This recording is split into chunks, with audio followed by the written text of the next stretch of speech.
Late last year, my 10-year-old grandniece, Elise, wrote to me,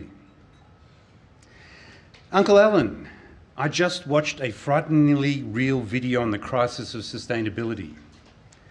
I would love it if you could talk to my school about what we can do, how we can help, and what is actually going on." It is important to recognise that global warming is just that, it's global.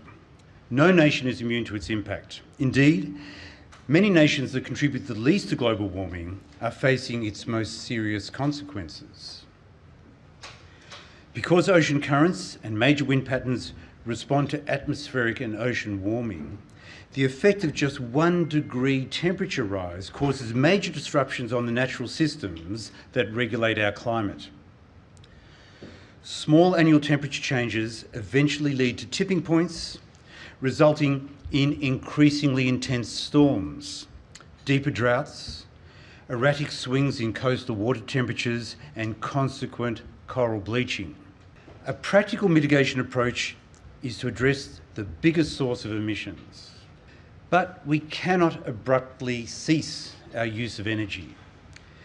An energy supply is the most essential pillar of our civilization. Without an energy supply, it is back to the Stone Age. So given this, the only way to meet the energy needs of the future without sacrificing standards of living or undermining the economy is by planning for an orderly transition that embraces science and technology as the stepping stones to the future that we want. A future that I like to call the electric planet. Now, the stunning technology advances I've witnessed in the past 10 years make me optimistic. Renewable energy is booming worldwide and is now being delivered at a markedly lower cost than ever before. But we cannot be naive about the scale of the task ahead, nor can we afford to discard any of the tools at our disposal. But for now, let's assume that with solar, wind and natural gas, we will achieve a reliable, low-emissions electricity supply. Is this enough? Not really. Enter the hero, hydrogen. We have 2 viable ways to extract hydrogen with near-zero emissions.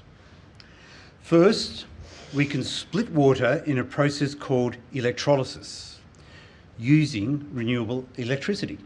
Second, we can use coal and natural gas to split the water and capture and permanently bury the carbon dioxide emitted along the way.